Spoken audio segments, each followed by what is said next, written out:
brought you by Silver Pumps and Motors. Top quality और consistent performance के लिए सिर्फ सिल्वर पंप्स नाम याद रखना. తీగ లాగితే డొంక కదిలినట్టు విచారణ చేసే కొద్దీ ఏపీ లిక్కర్ స్కామ్ లో కొత్త పేర్లు బయటకు వస్తున్నాయి. వైసీపీకి చెందిన ఇద్దరు కీలక నేతలకి ఈ కేసులో లింకులు ఉన్నట్లు సిట్ గుర్తించింది. అయితే తనకి ఏ సంబంధం లేదంటున్నారు చెవిరెడ్డి భాస్కర్ రెడ్డి. చేతనైంది చేసుకోండి, అన్నిటికీ సిద్ధంగా ఉన్నానంటున్నారు. ఇందుకే ఈ కేసులో చెవిరెడ్డి పాత్ర ఏంటి? వైసీపీ హయాంలో లిక్కర్ స్కామ్ ఎలా జరిగింది, ఎవరి చేతుల్లోకి డబ్బులు వెళ్లాయి, ఎవరెవరికి ఇందులో సంబంధం ఉంది అనే దానిపై వాస్తవాలు నిగ్గు తేల్చే పనిలో పడింది సిట్. ముఖ్య నేతలకు లింక్ ఉన్నట్టు గుర్తించిన సిట్ ఓ వైసీపీ నేత గన్మెన్ గిరితో పాటు మరో నాయకుడి డ్రైవర్ రజనీకాంత్ను, రాజ్ కేసిరెడ్డి డ్రైవర్ శ్రీకాంత్ను ఇటీవల ప్రశ్నించింది. ఎన్నికల ముందు ఇద్దరు వైసీపీ ఎంపీ అభ్యర్థులకు హైదరాబాద్ నుంచి ముడుపుల మూటలు చేరవేసినట్లు గుర్తించింది. రాజ్ కేసిరెడ్డి డ్రైవర్ దగ్గర నుంచి ఆ ఇద్దరు నేతల అనుచరులు డబ్బులు తీసుకెళ్లినట్టు సిట్టు విచారణలో తేలింది. తెలంగాణలోని సూర్యాపేటలో ఈ ముడుపులు చేతులు మారాయన్నది గన్మెన్ డ్రైవర్ వాంగ్మూలం సారాంశం. త్వరలోనే ఆ ఇద్దరు నేతలను సిట్టు విచారించే అవకాశాలున్నాయి.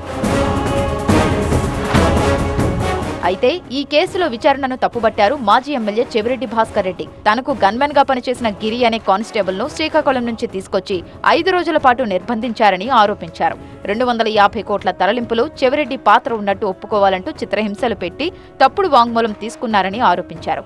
సిబ్బందులను బెదిరించి తప్పుడు కేసులు పెట్టే ప్రయత్నం చేస్తున్నారు. మీ మనసాక్షి ఉందా ఎక్కడైనా మీకు?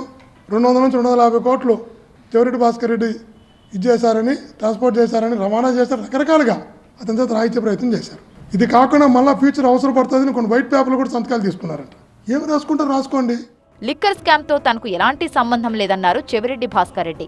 కావాలంటే అరెస్టు చేసుకోండి, అంతేగాని తన అనుచరులను మాత్రం ఇబ్బంది పెట్టొద్దన్నారు.